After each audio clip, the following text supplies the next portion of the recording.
అధికారంలో ఉన్న పార్టీ ఆన్లైన్లో ఫామ్ అయిన పార్టీకి భయపడుతున్నారు.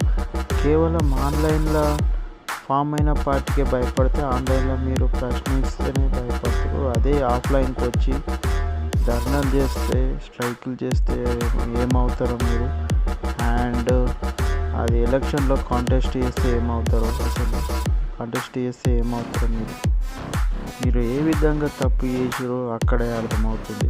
అండ్ అంతమంది విద్యార్థులు ఫామ్ అయ్యి ఒక పర్సన్ని వెంటనే రిజైన్ చేయమని కోరుతుంటే మీరు ఎందుకు మౌనంగా ఉన్నారు? మీరెందుకు మౌనంగా ఉన్నారు? ఆ పర్సన్ ధర్మేంద్ర ప్రధాన్ అనే పర్సన్ ఎందుకు రిజైన్ చేస్తలేరు? ఎందుకు పేపర్ లీకేషన్ దీని మీద ఎంక్వైరీ ఎందుకు చేస్తలేరు?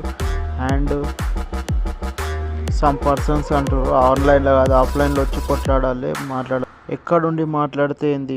ప్రభుత్వాన్ని భయపెట్టినామా లేదా? అండ్ కాంటెస్ట్ చేస్తుందా చేయదా వాళ్ళ ఇష్టం. నెక్స్ట్ ఆప్షన్ దాన్ని విమర్శించి